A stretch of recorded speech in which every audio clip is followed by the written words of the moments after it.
Combien de nuits encore passeras-tu à pleurer en silence, seul dans ta chambre, le visage enfoui dans l'oreiller, avec l'impression que personne ne remarque ta douleur? Combien de nuits blanches encore passeras-tu, le cœur battant la chamade, l'esprit tourmenté par un flot incessant de pensées, avec le sentiment que le monde entier dort tandis que tu portes le poids d'une angoisse inexplicable? Je dois te poser cette question maintenant, car peut-être personne n'a-t-il jamais eu le courage de te la poser auparavant. Peut-être t'es-tu tellement habitué à souffrir en silence que tu ne te rends même plus compte que tu souffres. Peut-être as-tu construit un masque si parfait que le jour tu peux sourire, parler, travailler, résoudre des problèmes, mais quand la nuit tombe, quand la porte de la chambre se ferme, quand les lumières s'éteignent, tout s'écroule. Et alors arrive ce terrible sentiment, ce sentiment d'abandon, de profonde solitude, de vide, comme si Dieu était silencieux, comme si le ciel était de bronze, comme si tes prières rebondissaient sur le plafond. Je sais ce que tu ressens. Je le sais parce que je suis passé par là. Et je le sais, car des milliers de personnes qui regardent cette chaîne m'ont déjà écrit pour me dire exactement la même chose. Elles ont le sentiment d'être abandonnées par Dieu, que la nuit est devenue un champ de bataille, que leur oreiller est devenu un autel de larmes. Mais je dois vous dire quelque chose qui peut complètement changer votre nuit. Ce n'est pas une formule magique, ce n'est pas un mantra, ce n'est pas une promesse en l'air. C'est un enseignement que Jésus-Christ a donné par sa vie, par ses propres paroles, dans les moments les plus intimes de sa relation avec le Père. Et c'est de cela que nous allons parler maintenant. Ce soir peut être différent. Je sais que cela peut paraître difficile à croire après tant de nuits de souffrance, tant de nuits à implorer du soulagement sans que rien ne change. Mais je vous le demande du plus profond de mon cœur. Accordez-moi ces quelques minutes. Restez avec moi jusqu'à la fin de cette vidéo, car il existe une prière que Jésus a prononcée, un modèle de conversation avec le Père consigné dans les Écritures, qui a le pouvoir d'apaiser les esprits les plus agités, d'apporter la paix aux cœurs les plus tourmentés, de transformer la nuit la plus sombre en la nuit la plus réparatrice de votre vie. Je ne parle pas d'une invention humaine, je parle des paroles mêmes du Fils de Dieu, celui qui a dit dans l'évangile de Jean, chapitre 14, verset 27, « Je vous laisse la paix, je vous donne ma paix, je ne vous la donne pas comme le monde la donne. Que votre cœur ne se trouble point et ne craignez point. » Remarquez que Jésus n'a pas dit « Peut-être vous donnerai-je la paix ». Il a dit « Je vous donne ma paix ». C'est une déclaration, c'est une certitude, c'est une promesse scellée par le sang du Christ lui-même. Et cette paix vous est accessible maintenant, en cet instant précis, là où vous êtes, peut-être allongé dans votre lit, peut-être les yeux déjà fatigués d'avoir pleuré, peut-être avec votre téléphone portable à la main comme dernier recours avant d'essayer de trouver le sommeil pour une nouvelle nuit. Ce n'est pas un hasard si vous êtes ici. Je veux que vous compreniez bien ceci. Parmi les millions de choses que vous pourriez faire en ce moment, parmi toutes les vidéos qui auraient pu apparaître sur votre écran, parmi tous les chemins que l'algorithme aurait pu emprunter, cette vidéo est parvenue jusqu'à vous. Et ce n'est pas une coïncidence, c'est la providence divine. Dieu a vu vos larmes, chacune d'entre elles. Le psaume 33 dit que « Les yeux de l'Éternel sont sur les justes, et ses oreilles sont attentives à leurs cris. » Dieu n'est pas silencieux, Dieu n'est pas distant, Dieu ne vous a pas oublié. En réalité, c'est lui qui vous a conduit ici. C'est lui qui a orchestré chaque détail pour qu'à cet instant précis, vous puissiez entendre ce que vous aviez besoin d'entendre. Il a vu votre angoisse. Il a vu les nuits où vous vous réveillez à 3 heures du matin, le cœur battant la chamade. Il a vu les moments où vous vous enfermiez dans la salle de bain pour pleurer en secret. Il a vu quand vous souriez en apparence, alors qu'à l'intérieur vous étiez anéanti. Et il veut vous rendre la paix que l'ennemi vous a volée. Il veut vous rendre le sommeil. Il veut apaiser votre esprit. Il veut transformer vos nuits. Et il le fera, si vous le lui permettez, à travers un voyage qui commence maintenant. Ce que je vais vous présenter n'est pas une formule religieuse vide de sens. Ce n'est pas un rituel dénué de signification. C'est ce que j'appelle un chemin spirituel vers le repos, directement inspiré des moments les plus intimes que Jésus a vécu avec le Père. Voyez-vous, Jésus a eu une vie intense. Il guérissait les malades, chassait les démons, enseignait aux foules, affrontait l'opposition des pharisiens et portait le poids de la conscience qu'il marchait vers la croix. S'il y avait quelqu'un qui avait des raisons de ne pas pouvoir dormir la nuit, c'était bien Jésus. Mais savez-vous ce que la Bible nous révèle? Que Jésus a trouvé la paix, qu'il se retirait dans des lieux solitaires pour prier, qu'il cherchait le Père dans le silence de la nuit, qu'il a réussi à dormir dans une barque pendant une tempête si violente que les disciples, pourtant marins expérimentés, pensaient mourir. Le chapitre 4 de Marc nous raconte cette scène impressionnante. Tandis que la barque était battue par les vagues, que l'eau envahissait l'embarcation, tandis que les disciples criaient de désespoir, Jésus dormait. Il dormait paisiblement. Il dormait la tête posée sur un oreiller. Ce n'était pas de l'indifférence, mais une confiance absolue en Dieu le Père. C'était le fruit d'une vie d'intimité avec Dieu, le résultat d'une prière fondée non sur les circonstances, mais sur une relation. Et c'est cette clé spirituelle que je souhaite partager avec vous. Ce n'est ni de la magie, ni de la superstition. C'est le secret que Jésus a pratiqué et qu'il nous invite à pratiquer également. C'est un chemin vers le Père qui transforme la nuit d'angoisse en une nuit de repos, le lieu de l'angoisse en un sanctuaire de paix, le coussin des larmes en un autel de louange. Et je vous guiderai à chaque étape. Je vous montrerai ce que les Écritures révèlent sur la prière nocturne, sur le repos spirituel, sur l'abandon total entre les mains de Dieu. Je vous apprendrai à prier comme Jésus priait, non pas avec de belles paroles apprises par cœur, mais avec un cœur ouvert, vulnérable, sincère et abandonné. Avant de continuer, j'aimerais vous poser une question. Si ce message vous touche déjà, si vous sentez que ces mots résonnent particulièrement en vous, écrivez maintenant « Paix en Christ » en commentaire. Ce n'est pas qu'un simple commentaire, c'est une profession de foi, une graine que vous semez dans le monde spirituel. En écrivant « Paix en Christ », vous ne vous adressez pas seulement à moi. Vous proclamez devant le ciel et la terre que vous croyez que le Christ peut apporter la paix dans votre vie. Aimez cette vidéo et abonnez-vous à la chaîne si ce n'est déjà fait. Cette chaîne a été créée pour être un refuge spirituel, un lieu où vous pouvez venir lorsque le monde vous paraît insurmontable, lorsque la douleur est insupportable, lorsque vous avez besoin d'un message d'espoir.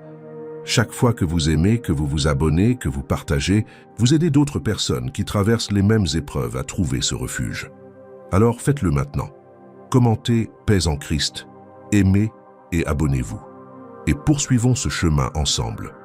Je voudrais maintenant aborder le premier point de cette révélation spirituelle, et il commence par quelque chose qui peut paraître contre-intuitif au premier abord. Nous vivons dans une culture qui nous a appris que la paix est l'absence de problème, que pour avoir la paix, il faut régler toutes les situations en suspens, payer toutes les factures, résoudre tous les conflits, avoir réponse à tout.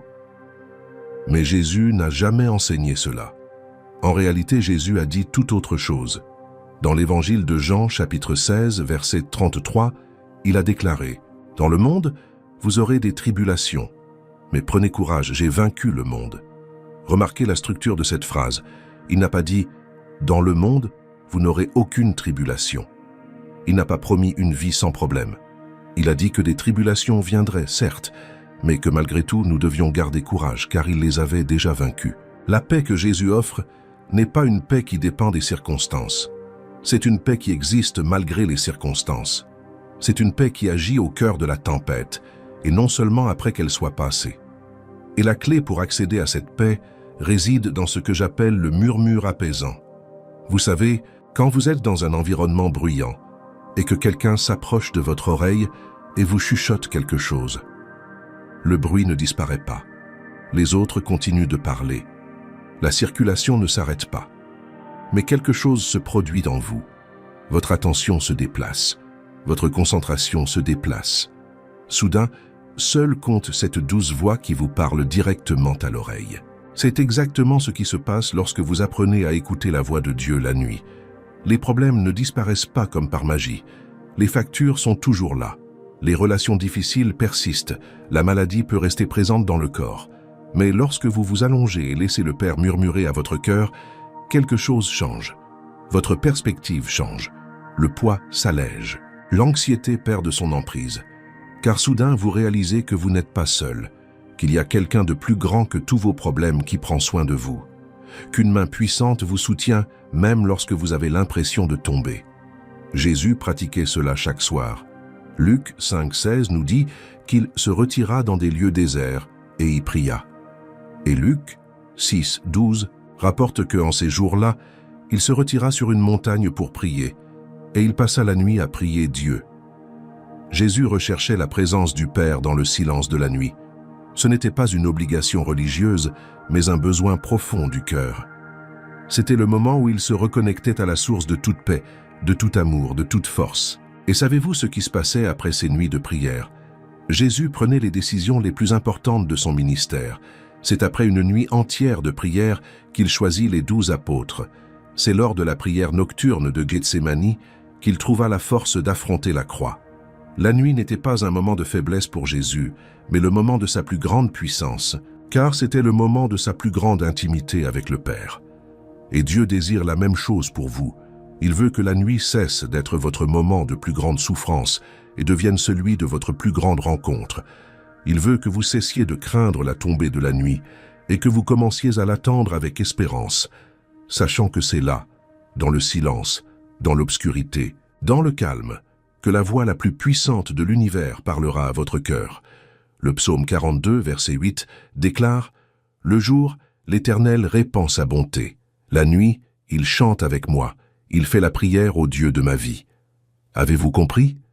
La nuit, Dieu dépose un chant dans votre cœur, une prière qui ne vient pas de vous, mais de lui, un murmure qui apaise l'âme la plus troublée, une caresse qui guérit les blessures les plus profondes. Je me souviens d'une période de ma vie où les nuits étaient terribles. Allongé dans mon lit, j'avais l'impression qu'un interrupteur d'angoisse s'était déclenché. La journée, je parvenais à me distraire avec le travail, des activités, des conversations.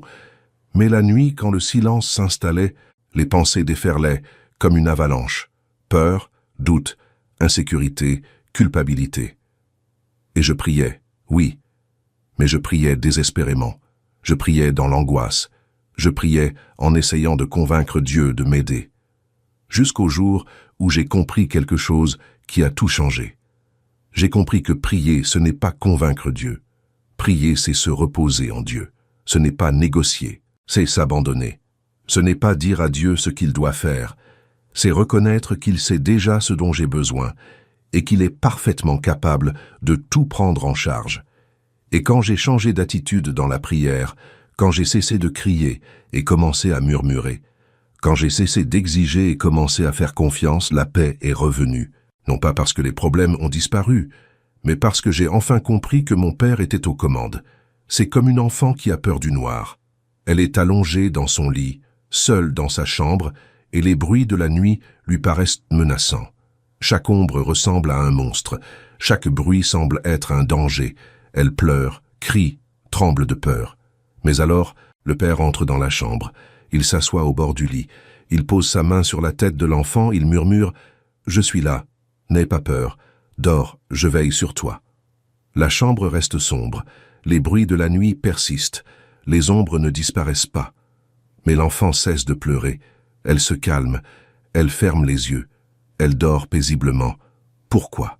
Parce que la présence du Père a tout changé. Non pas les circonstances, mais sa présence. Et c'est exactement ce que Dieu veut faire pour toi ce soir. Il veut entrer dans ta chambre. Il veut s'asseoir au bord de ton lit. Il veut poser sa main sur ta tête. Il a envie de murmurer « Je suis là, mon fils. Je suis là, ma fille. N'ayez pas peur. Vous pouvez vous reposer.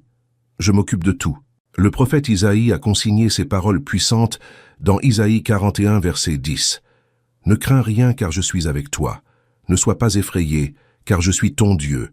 Je te fortifierai, je t'aiderai, je te soutiendrai de ma droite victorieuse. » Comptez le nombre de fois où Dieu dit « je » dans ce verset. Je suis avec toi, je suis ton Dieu, je te fortifie, je t'aide, je te soutiens. C'est Dieu qui fait tout.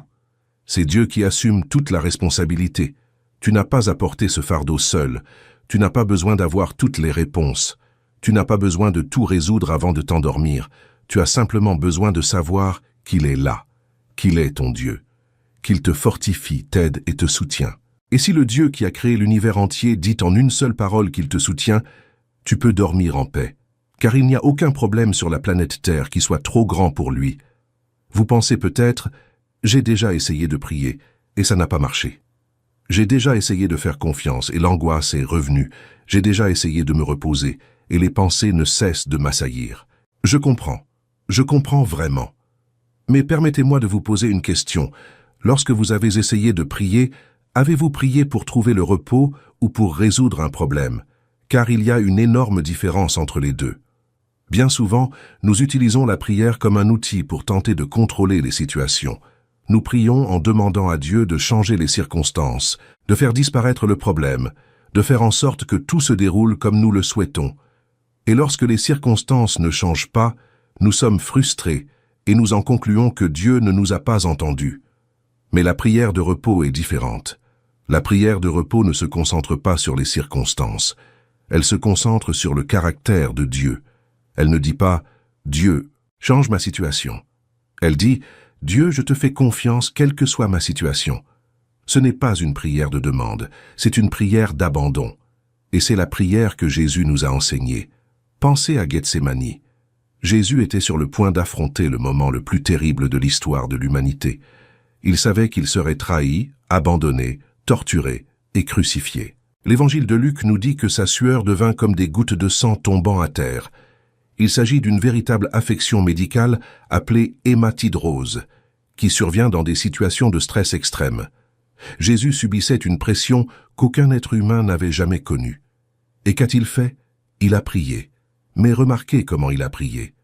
Dans Luc, chapitre 22, verset 42, il est écrit « Père, si tu le veux, éloigne de moi cette coupe. Toutefois que ce ne soit pas ma volonté, mais la tienne qui soit faite. » Il n'a pas caché sa douleur. Il n'a pas prétendu que tout allait bien. Il a dit « Père, s'il est possible, éloigne de moi cette coupe. » Il était sincère. Il était vulnérable. Mais il a terminé sa prière par les paroles les plus puissantes jamais prononcées dans la prière. « Toutefois, que ce ne soit pas ma volonté, mais la tienne qui soit faite. » Voilà l'abandon. Voilà la soumission. Voilà le repos. Non pas parce que la situation s'est améliorée, mais parce qu'il a transféré le contrôle entre les mains du Père. Passons maintenant au deuxième point de ce cheminement spirituel, un sujet rarement abordé par les prédicateurs, mais pourtant crucial pour ceux qui souffrent la nuit. La nuit a son propre langage. Son silence révèle ce que le tumulte du jour dissimule. Durant la journée, vous êtes occupé. Travail, obligations, conversations, distractions. Votre esprit est absorbé par ces tâches et vous parvenez, tant bien que mal, à maîtriser vos pensées. Mais à la tombée de la nuit, tous les masques tombent, toutes les distractions disparaissent, et vous vous retrouvez face à face avec ce qui se cache au fond de votre cœur. La peur dissimulée toute la journée ressurgit. La tristesse masquée par des sourires émerge. L'anxiété contenue par l'activité explose. Et soudain, vous vous sentez complètement exposé, totalement vulnérable, totalement fragile. Et savez-vous ce qu'il y a de plus beau dans tout cela?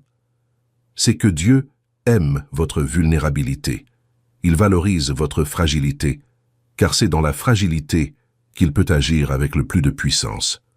Paul écrit dans la deuxième épître aux Corinthiens, chapitre 12, versets 9 et 10, « Ma grâce te suffit, car ma puissance s'accomplit dans la faiblesse.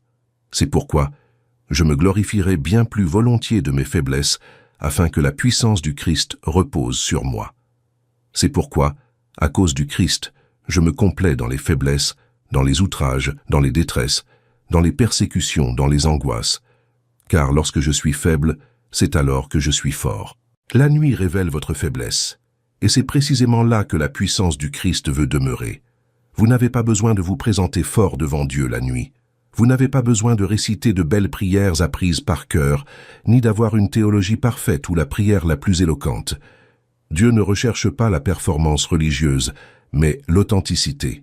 Le langage de la nuit est celui de la simple honnêteté. C'est le langage de David, qui écrivait dans le psaume 6, « Je suis épuisé, je gémis. Toute la nuit, je fais couler mes larmes sur mon lit, je trempe ma couche de mes larmes. » David, l'homme selon le cœur de Dieu, le plus grand roi d'Israël, le guerrier qui terrassa Goliath, reconnaissait pleurer abondamment la nuit, au point d'inonder son lit de larmes, et Dieu ne le réprimanda pas. Dieu ne lui dit pas « Arrête de pleurer, sois fort ». Dieu entendit, Dieu s'approcha, Dieu répondit. Car David n'était pas hypocrite. David était authentique, et Dieu agit lorsque nous sommes authentiques. Alors, quel est le langage de la nuit? Ce sont les mots les plus simples. Des prières sans fioriture, sans artifice, sans texte appris par cœur. Des mots comme « Père, j'ai peur »,« Père, je suis fatigué »,« Père, je ne sais pas quoi faire »,« Père, ça fait mal, ça fait tellement mal, je n'en peux plus »,« Père, je suis là, je suis juste là ». Ces mots peuvent paraître trop faibles pour être une prière, mais je vous assure qu'ils ont plus de puissance que 1000 vaines répétitions, car ils sont vrais. Jésus nous avertit dans Matthieu 6,7. « Quand vous priez, ne rabâchez pas comme les païens, car ils s'imaginent qu'à force de paroles, ils seront exaucés. » Dieu n'est pas impressionné par la quantité de mots. Dieu est touché par la sincérité du cœur. Une prière de 3 mots, prononcée avec de vraies larmes, atteint le trône de Dieu bien plus qu'une heure de paroles vides, prononcées par obligation. Imaginez quelque chose avec moi. Imaginez que vous êtes allongé dans votre lit en ce moment même. La pièce est sombre, le silence règne. Vos pensées s'emballent, des pensées concernant demain, les factures, les problèmes, les situations insolubles vous assaillent. L'angoisse vous serre la poitrine. Votre respiration se fait courte. Votre cœur s'emballe. Vous ressentez ce sentiment familier de désespoir. Et puis, au lieu de lutter contre ces pensées, au lieu d'essayer de les contrôler, au lieu de vous en vouloir de ne pas pouvoir dormir, vous murmurez simplement « Père, me voici ». Rien de plus, juste cela. « Père, me voici ». Et vous imaginez avec foi que le Père s'approche, qu'il s'assoit près de vous, qu'il vous regarde avec cet amour inconditionnel propre à un Père. Et il dit « Je sais tout, et tout va bien, je suis là ». C'est le langage de la nuit. Il est simple, il est direct, il est vulnérable, et il est incroyablement puissant. Le prophète Sophonie, dans l'un des plus beaux versets de toute la Bible, au chapitre 3, verset 17, « L'Éternel, ton Dieu, est au milieu de toi, un héros qui sauve. Il fera de toi sa plus grande joie. Il ne te réprimandera plus dans son amour, mais il aura pour toi des cris de joie. Dieu chante pour toi. Tandis que tu pleures, il chante. Tandis que tu désespères, il se réjouit pour toi. Non pas que ta douleur soit insignifiante, mais parce qu'il voit au-delà de la douleur. Il voit le dessein, il voit la restauration. Il voit la fin glorieuse qu'il prépare, et tandis que tu es encore plongé dans la nuit noire, il chante déjà le chant de ta victoire. J'ai rencontré une femme qui m'a raconté une histoire que je n'oublierai jamais. Elle traversait la pire période de sa vie. Son mari venait de demander le divorce, elle avait perdu son emploi, elle luttait contre une grave dépression et elle n'avait pas fermé l'œil depuis des semaines. Chaque nuit était un cauchemar. Elle s'allongeait et les pensées l'assaillaient comme des vagues d'obscurité. Des pensées de dévalorisation, des pensées d'inutilité, des pensées même d'abandon. Et une nuit au plus bas, n'ayant plus la force de prier longuement, elle a simplement dit « Père, je suis là. Je n'ai rien à t'offrir, je suis brisée, mais je suis là. » Et elle m'a dit qu'à ce moment précis, quelque chose s'est produit. Ce n'était pas un ange qui est apparu, ce n'était pas une voix audible, ce n'était pas un miracle spectaculaire, c'était la paix.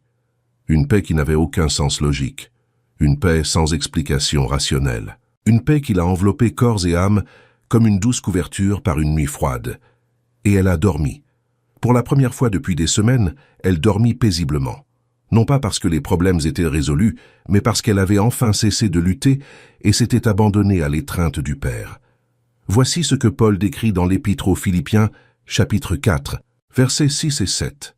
« Ne vous inquiétez de rien, mais en toute chose, par la prière et la supplication, avec des actions de grâce, faites connaître à Dieu vos demandes.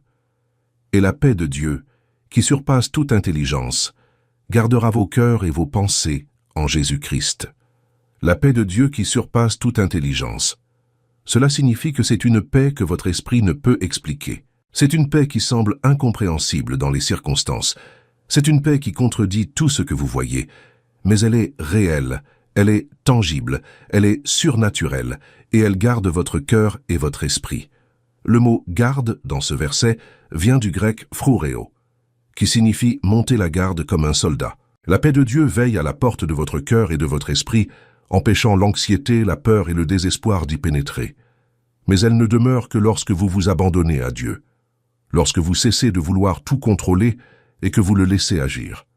Passons maintenant au troisième point, et celui-ci est si puissant que je suis convaincu qu'il changera votre perception de votre pièce. J'aimerais parler de l'atmosphère spirituelle. Avez-vous déjà remarqué que certains lieux dégagent une énergie différente?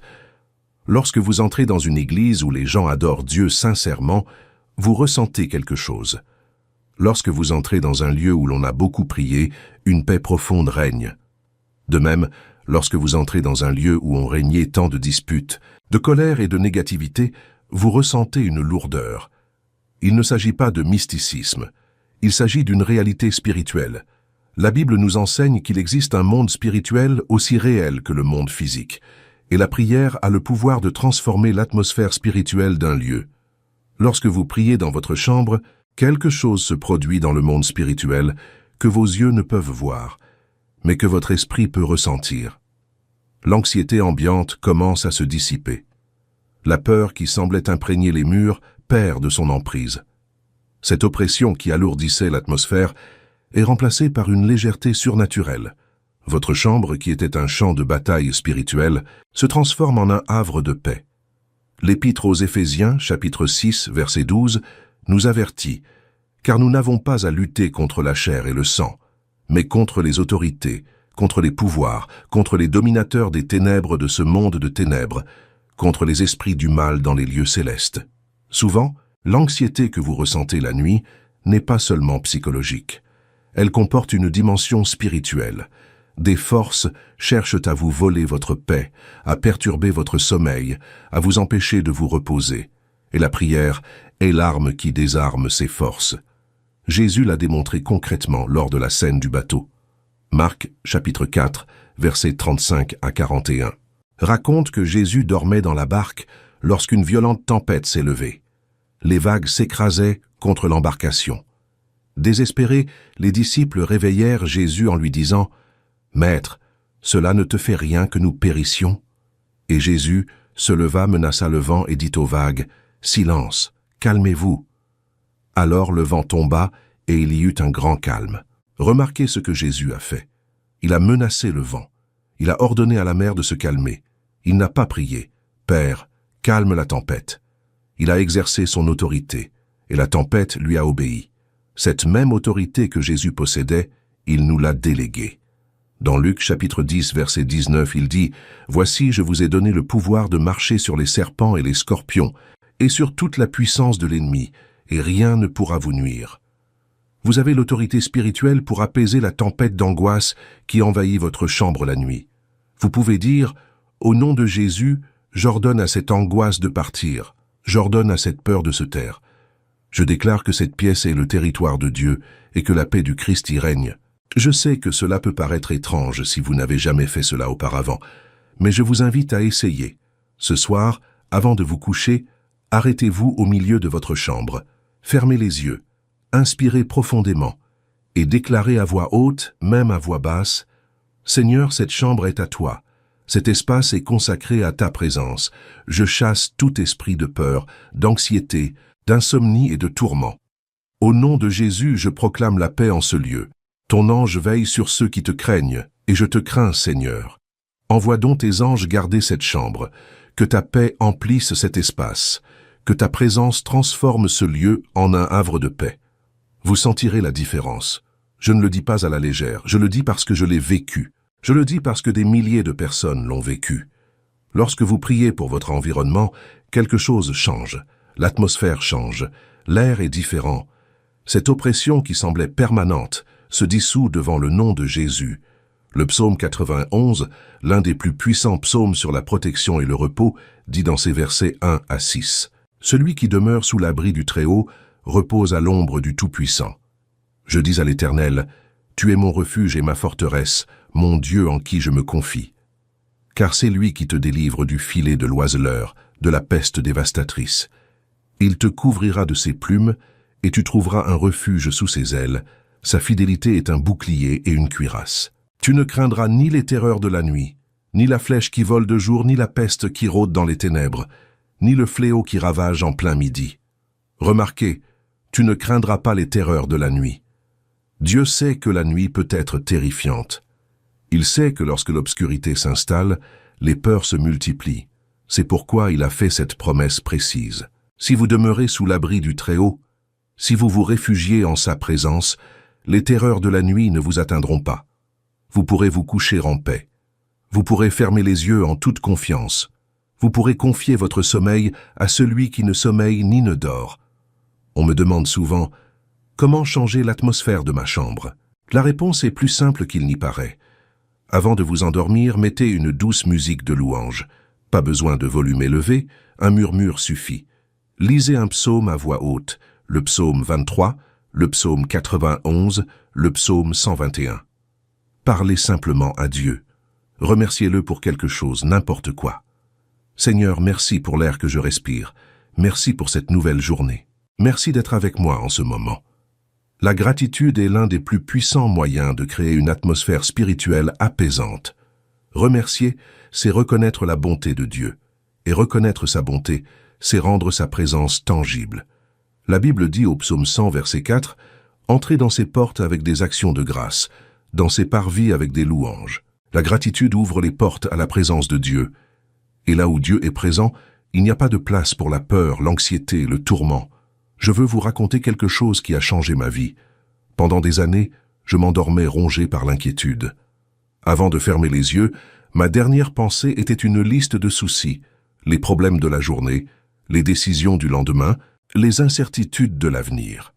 Résultat, je dormais mal, je faisais des cauchemars, je me réveillais épuisé, jusqu'à ce que je commence à pratiquer ce que j'appelle la dernière pensée consacrée. Cela signifie que je choisis délibérément, avant de m'endormir, de me souvenir d'une vérité divine. Il peut s'agir d'un verset, d'une phrase de gratitude, ou tout simplement du nom de Jésus. Et depuis que je fais cela, mon sommeil s'est transformé. Les cauchemars ont cessé, le repos est revenu, la paix s'est installée, car je choisissais consciemment la graine que je semais dans mon esprit avant de dormir. Si vous semez l'inquiétude, vous récoltez des cauchemars. Si vous semez la parole de Dieu, vous récoltez la paix. Le chapitre 3 des Proverbes, versets 24 à 26, le confirme. Quand tu te coucheras, tu n'auras aucune crainte. Oui, tu te coucheras et ton sommeil sera doux. Tu ne craindras ni la terreur soudaine, ni la ruine des méchants quand elle viendra, car l'Éternel sera ton espérance, et il préservera tes pieds du piège. Dieu promet un doux sommeil, un sommeil sans crainte, un sommeil sans terreur soudaine. Mais notez que cela s'inscrit dans le contexte du livre des Proverbes, qui parle de sagesse. Il est sage de confier sa nuit à Dieu. Il est sage de lui consacrer son environnement. Il est sage de faire de la prière la dernière chose à faire avant de dormir. Et la récompense de cette sagesse est un sommeil qui restaure, qui renouvelle, qui guérit. J'aimerais maintenant approfondir le 4e point. Peut-être le plus difficile, mais aussi le plus libérateur. Il s'agit de l'abandon total. Je sais que le mot « abandon » est familier à tous les chrétiens. Chacun parle de remettre sa vie à Dieu, de lui confier ses problèmes, ses soucis. Mais rares sont ceux qui le font concrètement, surtout la nuit. Car l'abandon véritable implique de lâcher prise. Et l'être humain a une peur panique de perdre le contrôle. Nous voulons tout planifier, tout prévoir, tout contrôler. Et lorsque la nuit tombe, et que nous réalisons que nous ne contrôlons rien, l'angoisse s'installe. Car l'angoisse est par essence la tentative de contrôler l'incontrôlable. Mais la vraie paix, celle que Jésus a promise, ne vient que lorsqu'on se décharge de son fardeau. C'est comme porter un sac à dos rempli de pierres toute la journée. Des pierres d'inquiétude, de peur, de culpabilité, d'incertitude. Et le soir, quand on se couche, les pierres semblent encore plus lourdes, car plus rien ne vient distraire notre attention. Alors Jésus s'approche et dit « Donne-moi ce sac, mets-le sur mon dos. Je le porterai pour toi. » Matthieu, chapitre 11, versets 28 à 30. « Venez à moi, vous tous qui êtes fatigués et chargés, et je vous donnerai du repos. Prenez mon joug sur vous et recevez mes instructions, car je suis doux et humble de cœur, et vous trouverez du repos pour vos âmes. Car mon joug est facile à porter et mon fardeau léger. Venez à moi, dit Jésus. Ne résolvez pas vos problèmes seuls. Ne portez pas ce fardeau seul. Ne souffrez pas seul. Venez à moi, et je vous donnerai du repos. » Le mot « soulager » dans ce texte vient du grec « anapauo », qui signifie « donner du repos, rafraîchir ». Il partage la même racine que le mot utilisé pour le repos du sabbat. Jésus promet un repos sabbatique pour votre âme, un repos qui ne dépend ni des vacances, ni de la retraite, ni de circonstances favorables. Un repos qui vient de l'intérieur car sa source est le Christ lui-même qui demeure dans votre cœur. Mais remarquez que Jésus dit « Venez à moi ». C'est une invitation. Ce n'est pas une contrainte. Dieu respecte profondément votre liberté. Il ne vous imposera pas la paix. Il n'empiétera pas sur votre vie sans votre permission. Il vous tend la main et attend que vous la preniez. Il vous offre le repos et attend que vous l'acceptiez. La décision vous appartient. Et c'est là qu'intervient la prière la plus puissante de la nuit. La prière d'abandon. Ce n'est pas une longue prière, ni une prière compliquée. Il s'agit simplement de dire avec sincérité « Père, je ne maîtrise pas mon destin. Je ne sais pas ce qui arrivera. Je ne peux pas tout résoudre. Alors je m'abandonne. Je m'abandonne entre tes mains. Que ta volonté soit faite. » Ce sont les paroles de Jésus à Gethsémani, et elles devraient être les nôtres chaque soir. Que ta volonté soit faite. C'est un abandon radical. C'est reconnaître que Dieu sait mieux que moi ce qui est bon pour moi. C'est avoir confiance que ses plans, même quand je ne les comprends pas, sont parfaits. C'est lâcher prise et laisser le Dieu qui gouverne l'univers gouverner aussi ma vie. Pierre écrit dans sa première épître, chapitre 5, verset 7, « Déchargez-vous sur lui de tous vos soucis, car il prend soin de vous. » Le mot « décharger » ici ne signifie pas « poser délicatement ». Le verbe grec est « épiripto », qui signifie « jeter avec force »,« rejeter ». C'est comme si Pierre disait « Prenez tous vos soucis et confiez-les à Dieu de tout votre cœur. N'en gardez pas une miette pour vous, ne gardez pas de réserve d'inquiétude au cas où. Déchargez-vous de tout, toute l'anxiété, toute la peur, toutes les inquiétudes. Confiez-les lui, car il prend soin de vous. » Et savez-vous ce qu'il y a de plus beau dans ce verset? La raison pour laquelle nous pouvons nous décharger de nos soucis, parce qu'il prend soin de vous. Ce n'est pas parce qu'il pourrait s'en soucier, c'est parce qu'il prend soin de vous. En grec, l'expression indique une sollicitude active, continue et présente. Dieu prend activement soin de vous en ce moment même. Pendant que vous lisez ces mots, il veille sur vous. Pendant que vous vous inquiétez pour demain, il est déjà là, préparant le chemin. Pendant que vous craignez l'avenir, il le construit déjà pour votre bien. Je vous propose un exercice spirituel ce soir. Allongez-vous, fermez les yeux et imaginez que vous tenez toutes vos inquiétudes dans vos mains. Chaque souci est une pierre. La pierre du travail, la pierre des finances, la pierre des relations, la pierre de la santé, la pierre de l'avenir. Ressentez leur poids. Puis, avec foi, levez les mains vers le ciel et dites « Seigneur, je remets tout entre tes mains. Je ne peux pas porter ce fardeau. Je n'ai pas été créé pour cela.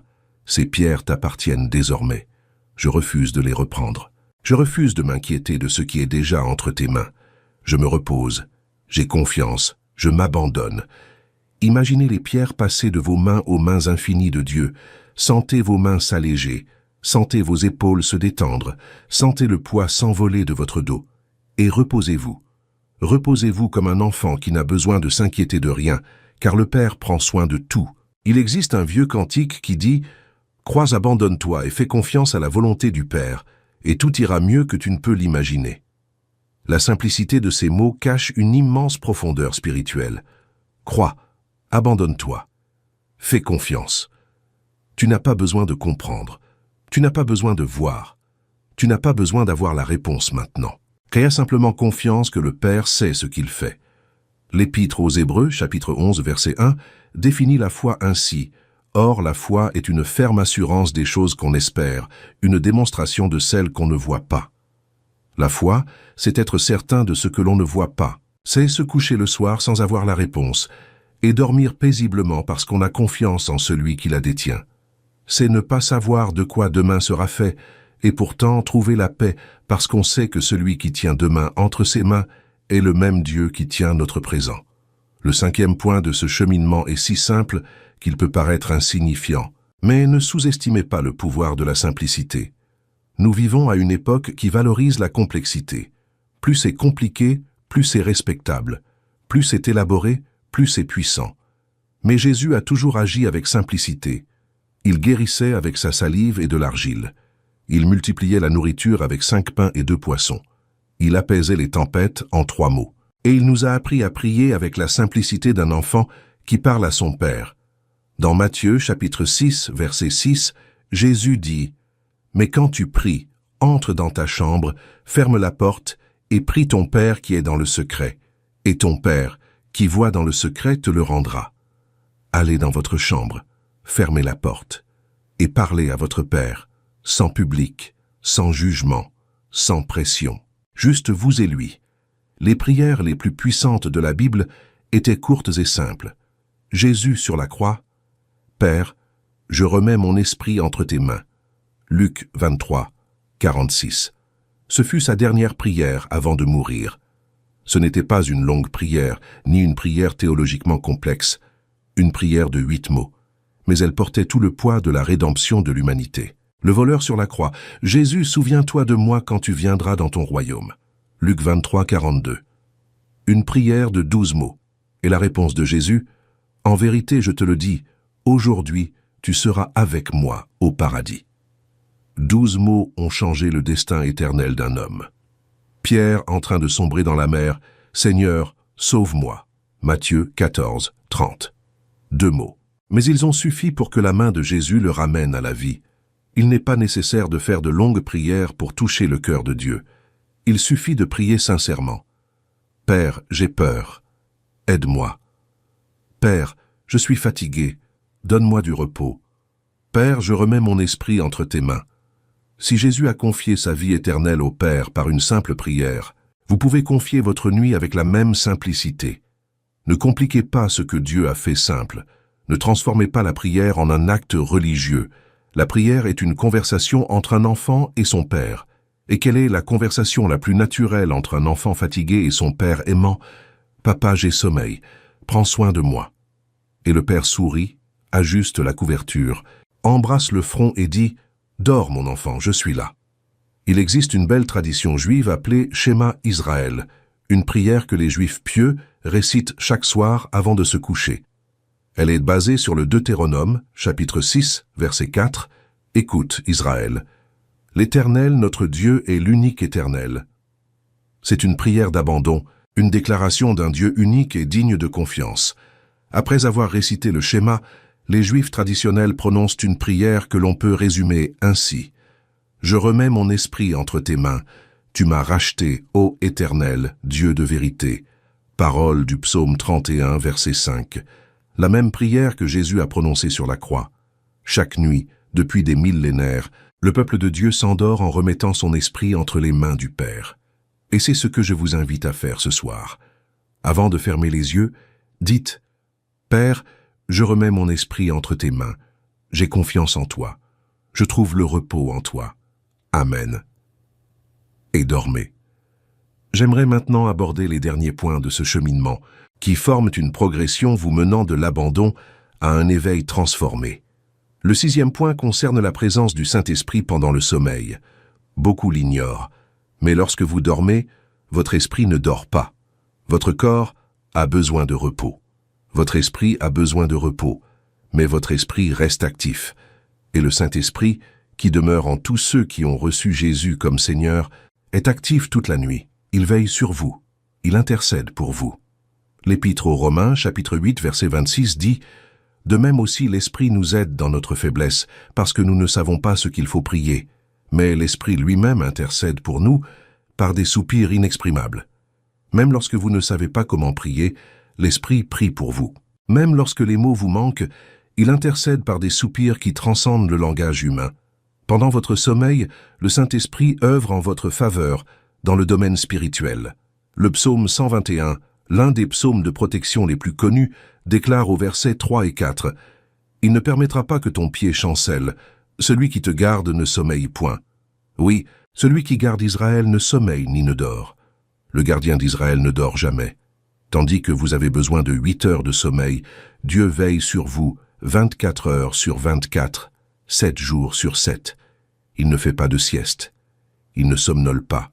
Il est constamment alerte, constamment attentif, constamment vigilant à votre égard. Ainsi, lorsque vous vous couchez le soir, vous n'êtes pas sans protection. Vous êtes sous la protection la plus puissante de l'univers, la protection du Saint-Esprit, la protection d'un Dieu qui ne dort jamais, la protection des anges envoyés pour servir ceux qui héritent du salut, comme le dit l'Épître aux Hébreux, chapitre 1, verset 14. Je veux que vous voyiez le coucher d'une manière totalement nouvelle. Ce n'est pas un moment de vulnérabilité, mais un moment de confiance. Ce n'est pas un moment où vous êtes sans défense, mais celui où la plus puissante des protections se met en place. Vous confiez la garde au plus grand protecteur de l'univers.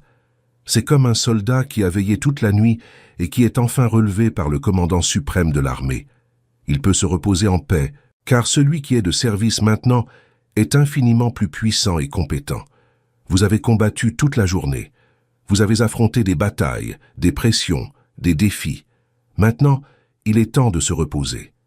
Et Dieu prend la relève. Le psaume 4, verset 8, l'exprime parfaitement. « En paix je me couche et je dors, car toi seul, Seigneur, tu me fais demeurer en sécurité. En paix je me couche, je dors, parce que le Seigneur me fait demeurer en sécurité. Ce n'est pas l'alarme qui me protège, ce n'est pas la serrure, ce n'est pas le système de sécurité, c'est le Seigneur, lui seul. » Le 7e point va révolutionner votre vision du repos. Le repos est une arme spirituelle. Oui, vous avez bien lu. Dormir peut être un acte de combat spirituel. Laissez-moi vous expliquer. L'ennemi de votre âme veut vous empêcher de dormir. Ce n'est pas un hasard si l'insomnie figure parmi les maux les plus courants de l'humanité moderne. Le diable sait qu'un chrétien bien reposé est dangereux. Un chrétien qui a bien dormi, qui s'est réveillé frais et dispos, plein d'énergie et de paix, est un chrétien qui aura un impact sur le royaume des ténèbres. La stratégie de l'ennemi est donc simple. Vous volez votre sommeil. Il insuffle des pensées angoissantes pour vous maintenir éveillé. Il ravive des souvenirs douloureux pour vous tourmenter. Il alimente des peurs irrationnelles pour vous maintenir constamment en état d'alerte. Tout cela pour que vous arriviez le lendemain épuisé, irritable, déconcentré, sans foi, sans force. Un chrétien fatigué est un chrétien inoffensif pour le royaume des ténèbres. Mais lorsque vous décidez de dormir paisiblement, lorsque vous confiez votre nuit à Dieu, lorsque vous refusez de veiller en alimentant vos soucis, vous menez un combat spirituel. Vous dites à l'ennemi, « Je refuse de participer à ton jeu. Je refuse de veiller à cause de tes tromperies. Je dormirai car mon Dieu est souverain et j'ai confiance en lui. » Isaïe chapitre 30, verset 15 dit, « Car ainsi parle le Seigneur, l'Éternel, le Saint d'Israël. C'est dans le retour à Dieu et le repos que sera votre salut. C'est dans le calme et la confiance que sera votre force. C'est dans le calme et la confiance que réside votre force. Quand le monde vous dit « Faites plus, luttez plus, veillez plus longtemps », Dieu dit « Reposez-vous, ayez confiance, soyez tranquille. » Et ce calme est votre force, ce repos est votre arme, cette paix est votre bouclier. Le psaume 127, verset 2, renforce cette vérité avec force. C'est en vain que vous vous levez tôt et que vous vous couchez tard mangeant le pain de la peine, car il donne le sommeil à ses bien-aimés. Dieu donne le sommeil à ses bien-aimés. Le sommeil est un don de Dieu. Ce n'est ni de la paresse ni de la faiblesse. C'est un don du ciel pour ses enfants bien-aimés. Refuser ce don, c'est refuser la grâce. Lorsque vous persistez à rester éveillé, accablé par le poids des soucis, vous dites en réalité à Dieu « Merci pour ce don, mais je préfère rester ici à souffrir seul. » C'est un acte d'orgueil déguisé en responsabilité. La véritable responsabilité spirituelle consiste à se reposer quand Dieu le commande, à faire confiance quand Dieu nous le demande, et à dormir quand le Père dit qu'il est temps de dormir. Le 8e point nous amène à un domaine fascinant et souvent négligé, les rêves comme espace sacré. La Bible regorge d'histoires où Dieu a communiqué avec les hommes par le biais des rêves. Joseph, fils de Jacob, a reçu des révélations sur l'avenir grâce à des songes. Daniel a interprété des rêves qui ont changé le cours des empires. Joseph, le père terrestre de Jésus, a reçu des instructions divines en songe à au moins 3 reprises. Ne pas quitter Marie, fuir en Égypte et revenir. Les rois mages venus d'Orient ont été avertis en songe de ne pas retourner auprès d'Hérode. Le livre de Job, chapitre 33, versets 15 et 16 dit « Par des songes, par des visions nocturnes, quand un profond sommeil tombe sur les hommes, alors il leur ouvre les oreilles et leur révèle son enseignement. » Lorsque vous dormez en vous abandonnant à Dieu, vos rêves deviennent un espace sacré. Je ne dis pas que chaque rêve est un message divin. Nombreux sont les rêves qui ne sont que le traitement des informations de la journée par l'esprit. Mais lorsque votre nuit est consacrée, lorsque vous vous couchez en prière, Lorsque le Saint-Esprit veille sur votre sommeil, une ouverture spirituelle s'ouvre pour que Dieu parle à votre cœur à travers les rêves. Et souvent, il le fait. Il apporte du réconfort, il guide, il guérit vos émotions. Combien de personnes se sont réveillées après un rêve, avec une paix inexplicable, une clarté nouvelle, une réponse qu'elles cherchaient depuis longtemps? Ce n'est pas un hasard. C'est Dieu qui agit pendant votre repos. Mais l'inverse est également vrai.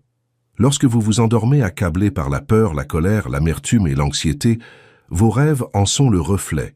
Cauchemars, rêves perturbants, nuits agitées. L'Épître aux Éphésiens, chapitre 4, versets 26 et 27 dit « Si vous vous mettez en colère, ne péchez point. Que le soleil ne se couche pas sur votre colère, et ne donnez pas accès au diable.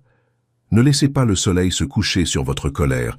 Autrement dit, ne vous endormez pas avec de la colère, du ressentiment ou de l'amertume au cœur. Car en agissant ainsi, vous donnez prise au diable. Vous ouvrez une porte spirituelle qui permet à l'ennemi d'agir pendant votre sommeil. C'est pourquoi il est si important de consacrer la nuit à Dieu. Pardonnez avant de vous endormir. Libérez-vous de ceux qui vous ont blessé. Abandonnez votre colère. Purifiez votre cœur. Et puis, reposez-vous en paix, sachant que votre sommeil est protégé, vos rêves sont gardés, et le Saint-Esprit veille sur vous. Le 9e point concerne les premières heures du matin, un moment privilégié. Il y a quelque chose de spécial dans les heures qui précèdent l'aube. De nombreuses traditions spirituelles, à travers l'histoire, ont reconnu le petit matin comme un moment unique de communion avec le divin. La Bible le confirme. Marc, chapitre 1, verset 35. Très tôt le matin, alors qu'il faisait encore nuit, Jésus se leva, sortit de la maison, et se rendit dans un lieu désert où il pria. Jésus se levait avant l'aube pour prier, non par obligation, mais par choix, car il savait que ces heures de calme du petit matin étaient des heures d'intimité particulière avec le Père. Psaume 119, verset 147. Je me suis levé de bon matin et j'ai crié au secours. J'ai mis mon espoir en ta parole. Le psalmiste attendait l'aube pour chercher Dieu. Le petit matin est un moment délicat pour plusieurs raisons. Le monde est calme. Les distractions sont minimes. Le voile entre le naturel et le spirituel semble plus fin. Et pour beaucoup, c'est aussi au petit matin que l'anxiété se manifeste le plus intensément.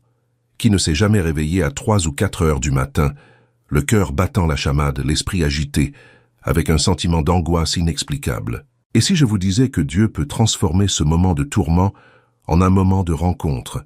Et si, au lieu de rester allongé à lutter contre vos pensées, vous vous leviez et utilisiez ces quelques minutes pour parler à Dieu? Non pas par obligation, mais comme une véritable rencontre. Père, si tu m'as réveillé, c'est que je suis là. Parle-moi. Qu'as-tu à me dire? Souvent, Dieu permet que vous vous réveilliez au milieu de la nuit, non pas pour que vous souffriez, mais pour que vous puissiez le rencontrer dans un moment de silence absolu. Ce réveil à 3 heures du matin n'est peut-être pas un signe d'angoisse. C'est peut-être un appel. C'est peut-être Dieu qui dit « Je veux te passer quelques instants rien que pour moi, avant que le monde ne s'éveille. » Et lorsque vous répondez à cet appel, lorsque vous vous levez et recherchez sa présence, quelque chose d'extraordinaire se produit. Les premières heures du matin sont transformées. Le tourment se mue en adoration. L'angoisse devient intimité. La peur devient rencontre. Le livre des Lamentations, chapitre 3, versets 22 à 24, nous offre l'une des plus belles déclarations d'espérance au cœur des ténèbres. C'est grâce à la grande bonté de l'Éternel que nous ne sommes pas anéantis, car ses compassions ne sont pas épuisées. Elles se renouvellent chaque matin. Grande est ta fidélité. La miséricorde de Dieu se renouvelle chaque matin. Cela signifie que, quelle que soit la violence de la nuit, le matin apporte une miséricorde nouvelle. Quelle que soit la profondeur des ténèbres, l'aube apporte une lumière nouvelle. Chaque matin témoigne de la fidélité de Dieu. Chaque lever de soleil est une affirmation qu'il ne vous a pas abandonné. Et lorsque vous vivez l'aube comme un moment de rencontre avec Dieu et non comme un moment de tourment, vous disposez votre cœur à accueillir pleinement et consciemment cette miséricorde renouvelée. Et ceci nous amène au 10e et dernier point avant de conclure, le réveil transformé. Lorsque vous passez la nuit en vous abandonnant à Dieu, lorsque votre prière du soir est une prière d'abandon, lorsque le Saint-Esprit veille sur votre sommeil, lorsque vos rêves sont consacrés, lorsque même les premières heures du matin deviennent une rencontre, quelque chose se produit au réveil. Vous vous réveillez différent. Je ne parle pas d'une différence émotionnelle superficielle, mais d'une transformation profonde. Vous vous réveillez avec une sensation de légèreté inédite, une clarté d'esprit qui semblait impossible la veille. Vous vous réveillez avec une paix qui ne dépend pas des circonstances, mais de la présence de Dieu qui vous a accompagné toute la nuit. Le psaume 30, verset 5, l'exprime avec une poésie céleste, « Car sa colère dure un instant, mais sa grâce est éternelle. Les pleurs peuvent durer une nuit, mais la joie vient au matin. Les pleurs peuvent durer une nuit, mais la joie vient au matin. » C'est une promesse. Ce n'est pas une possibilité, c'est une promesse. Si vous passez la nuit à pleurer, mais que vous vous abandonnez à Dieu, le matin apportera la joie. Non pas une joie forcée, non pas une joie feinte, mais une joie authentique qui jaillit d'un cœur qui a trouvé le repos auprès du Père. C'est la joie de savoir que vous avez survécu à une nuit de plus. La joie de réaliser que Dieu a été fidèle. La joie de sentir que la grâce est renouvelée et qu'une miséricorde nouvelle vous attend.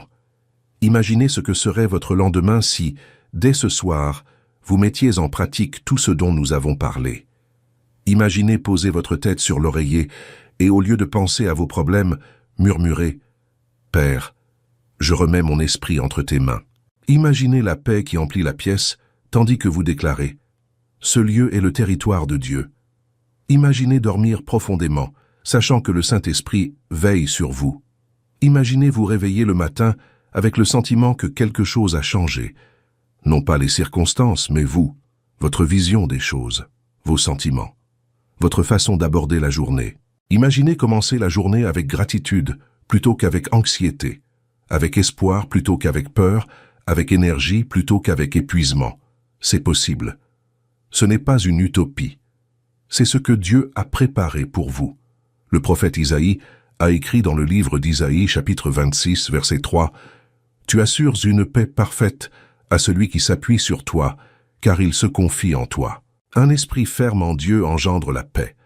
Non pas un esprit préoccupé par les problèmes, ni un esprit rempli d'inquiétude, mais un esprit ferme en Dieu. Et lorsque vous faites de la prière votre dernier acte du soir et le premier de votre matinée, vous fixez votre esprit sur Dieu.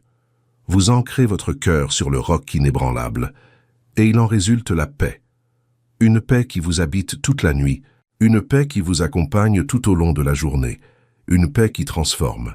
J'ai besoin de parler à quelqu'un en particulier, peut-être à toi, à quelqu'un qui est à bout, à quelqu'un qui s'est dit « je n'en peux plus », à quelqu'un qui redoute la nuit, sachant que la souffrance reviendra, à quelqu'un qui a tout essayé, médicaments, thérapie, conseils d'amis, livres de développement personnel, et rien n'y fait.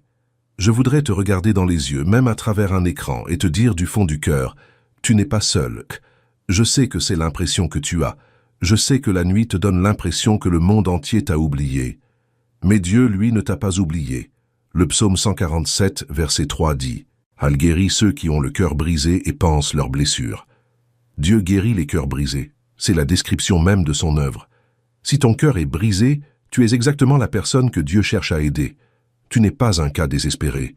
Tu es une priorité pour Dieu. Et je dois vous dire quelque chose au sujet des larmes. Vos larmes ne sont pas un signe de faiblesse. Vos larmes sont une prière. Le psaume 56, verset 8 dit « Tu comptes mes pas, recueille mes larmes dans ton outre. Ne sont-elles pas inscrites dans ton livre? Dieu recueille vos larmes. Chaque larme qui a coulé de votre visage a été recueillie par Dieu dans un vase sacré. Aucune n'a été perdue. Aucune n'a été ignorée. Aucune n'a été oubliée. Chaque larme que vous avez versée en silence, dans l'obscurité de votre chambre, pensant que personne ne vous voyait, Dieu l'a vue. Et il l'a gardée, car chaque larme est précieuse à ses yeux.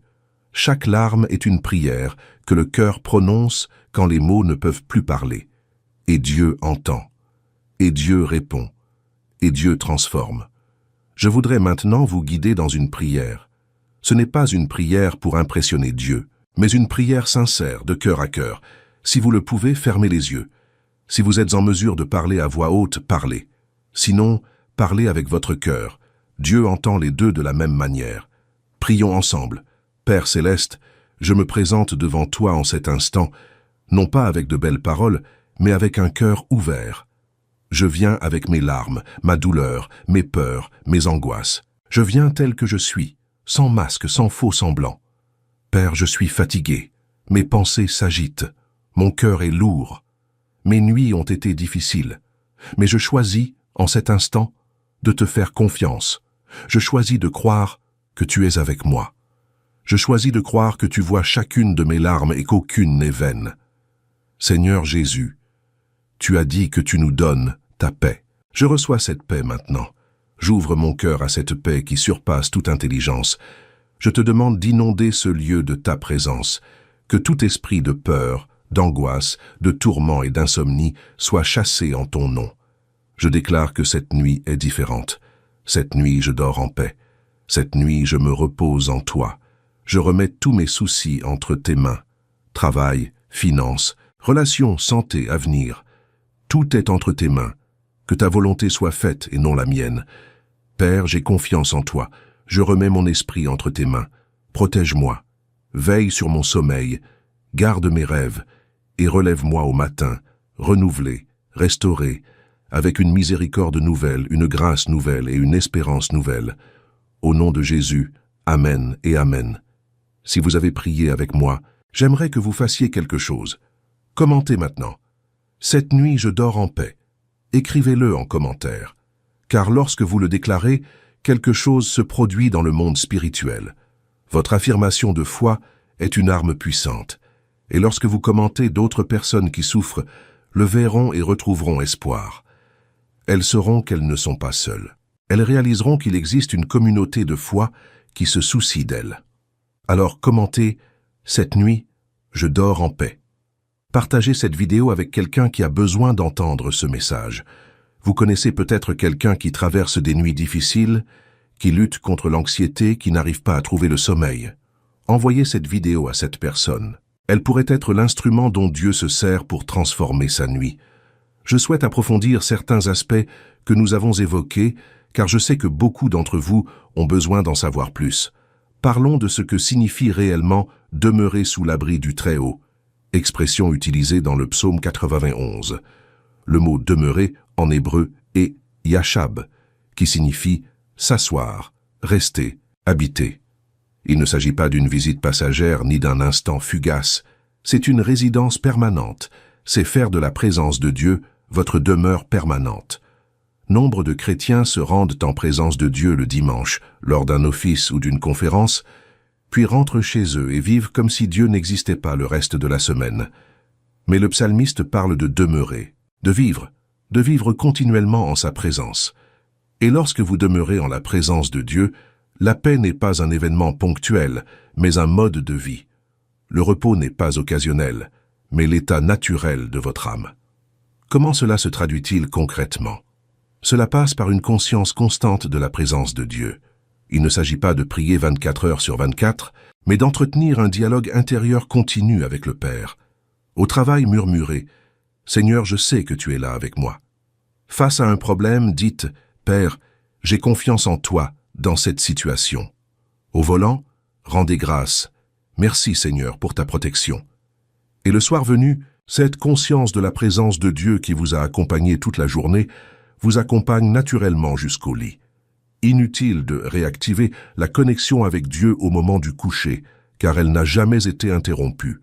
Vous vous endormez en sa présence, car vous y avez été toute la journée, et le sommeil devient un moment de plus dans cette communion continue. Je voudrais maintenant aborder un sujet que beaucoup connaissent, mais que peu comprennent, la différence entre la fatigue physique et l'épuisement spirituel. Il y a des nuits où l'on est épuisé, mais où le sommeil nous fuit. Le corps est vidé, mais l'esprit refuse de se déconnecter. Les paupières sont lourdes, mais les pensées s'emballent. Cela arrive parce que l'épuisement n'est pas seulement physique.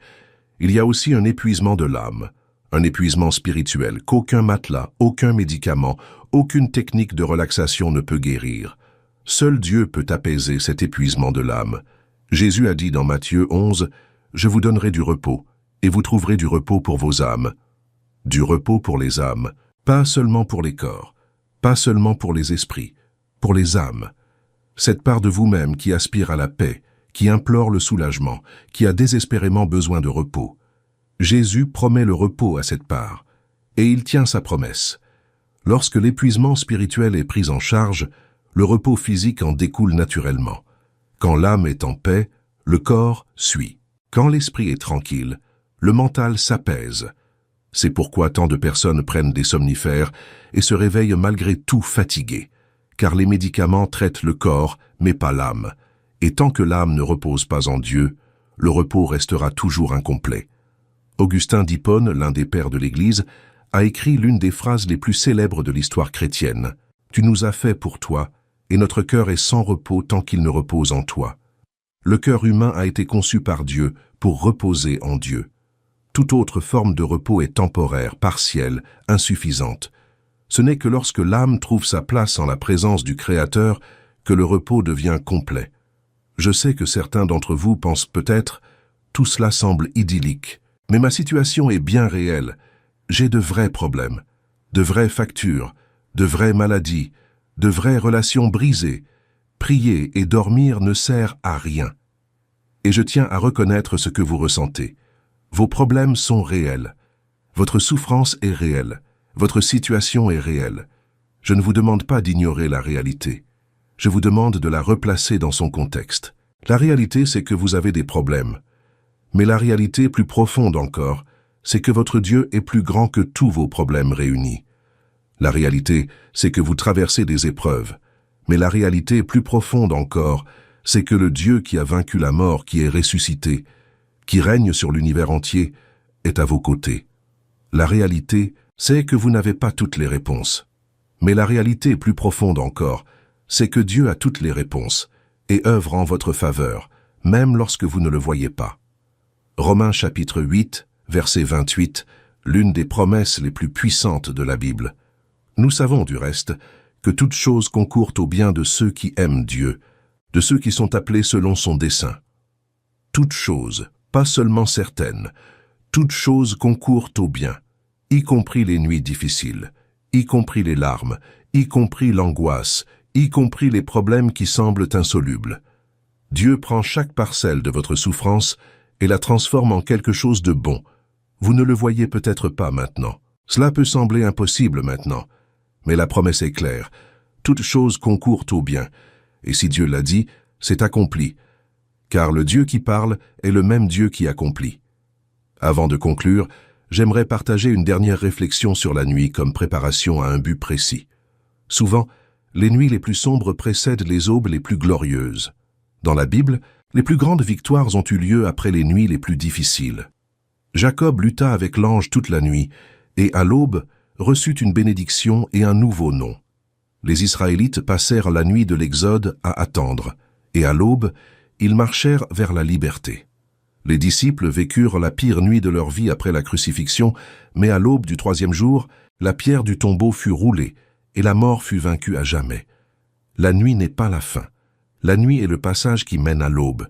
La nuit est la gestation qui précède la naissance. La nuit est la préparation qui précède un but.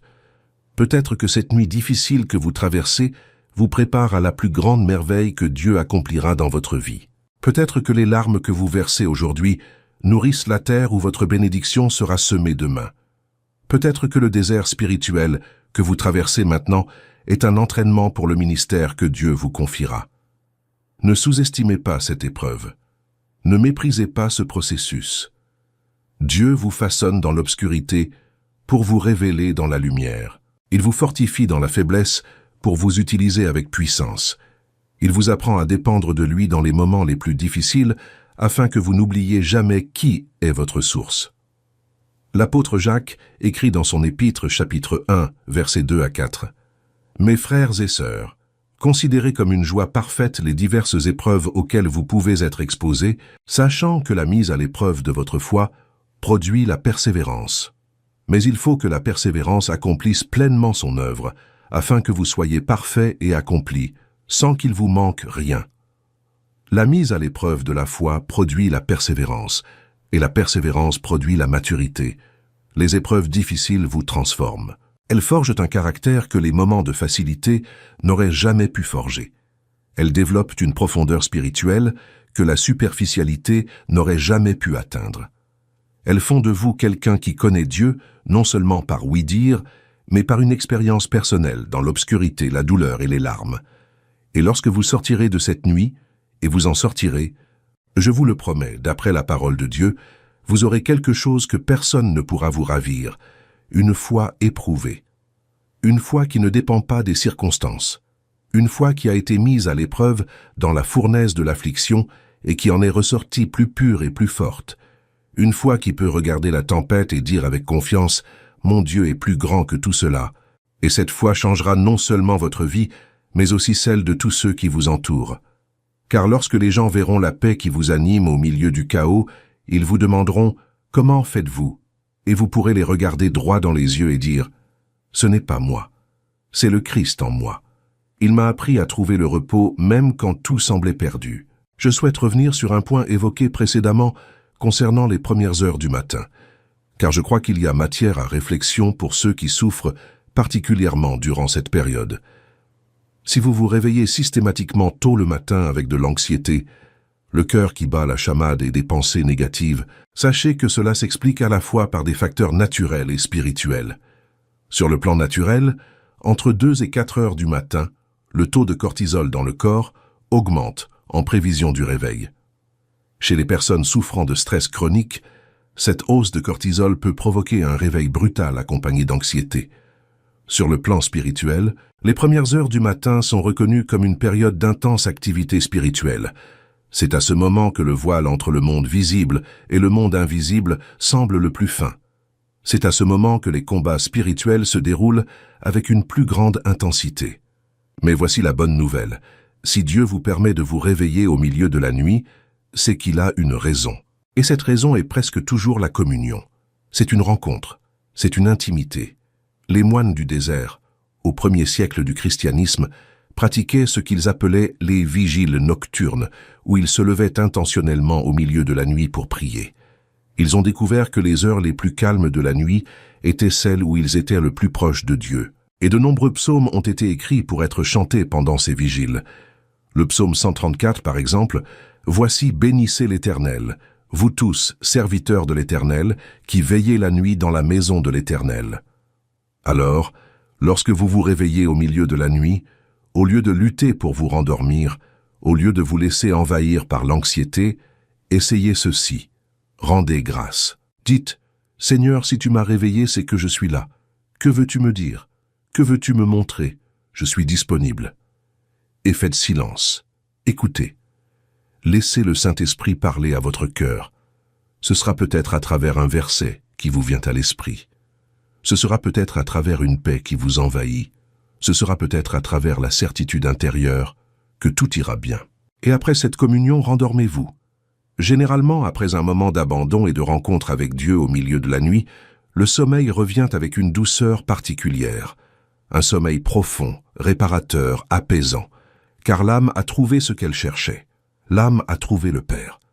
Je souhaite aussi m'adresser à celles et ceux qui regardent cette vidéo et pensent « Je n'ai plus la foi. J'ai essayé de croire, mais je n'y suis pas parvenu.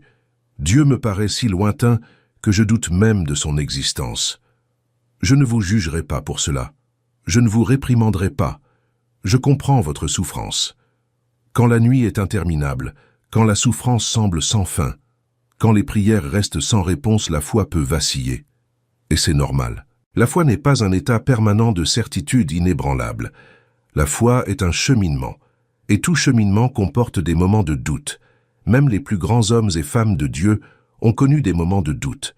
Jean-Baptiste, celui qui a préparé le chemin de Jésus, celui qui a vu le Saint-Esprit descendre sur Jésus et a déclaré « Voici l'agneau de Dieu ». Alors qu'il était en prison, ça a envoyé des disciples demander à Jésus « Es-tu celui qui doit venir, ou devons-nous en attendre un autre ?» Matthieu 11, 3. Jean-Baptiste a douté, le précurseur du Christ a douté, et Jésus ne l'a pas condamné. Jésus envoya une réponse confirmant ses dires et fit même l'éloge de Jean, affirmant qu'il n'y avait pas de plus grand homme né d'une femme. Alors, si vous doutez, si votre foi est fragile, je veux vous encourager. Le doute n'est pas le contraire de la foi. L'indifférence, elle, l'est. Le simple fait que vous soyez ici, à regarder cette vidéo, à chercher une réponse, à espérer, prouve que votre foi n'est pas morte. Elle est peut-être faible, blessée, fragile, mais elle est vivante. Et Dieu peut agir avec une foi aussi petite qu'un grain de moutarde. Jésus a dit dans Matthieu 17, verset 20, « Si vous avez la foi comme un grain de moutarde, vous direz à cette montagne, « Déplace-toi d'ici là », et elle se déplacera. Rien ne vous sera impossible. » Un grain de moutarde, la plus petite des graines, la foi la plus infime et la plus fragile que vous puissiez imaginer suffit à Dieu pour agir. Alors, utilisez la foi, même la plus petite, que vous avez. Dites, « Seigneur, je ne sais pas si je prie correctement, je ne sais pas si je m'y prends bien, mais je suis là. Avec le peu qu'il me reste, je suis là. Aide-moi. » Et cela suffit, plus que suffisant. Car Dieu n'a pas besoin d'une foi immense de votre part pour accomplir de grandes choses. Il a seulement besoin que vous entrouvriez la porte, même entrouverte, et il fait le reste. Je souhaite m'adresser directement à celles et ceux qui traversent une crise particulière en ce moment. Peut-être êtes-vous en deuil. Un être cher est décédé, et vos nuits sont un cauchemar de manque et de douleur. Sachez que Dieu est proche de ceux qui pleurent. Matthieu 5, 4. Heureux ceux qui pleurent, car ils seront consolés. Il existe une bénédiction particulière pour ceux qui sont en deuil, et la consolation de Dieu n'est pas une consolation vaine. C'est une consolation qui apporte sa présence, une paix surnaturelle, la certitude que ceux qui sont partis dans le Seigneur sont dans un lieu meilleur que partout ailleurs sur cette terre. Ne précipitez pas votre deuil.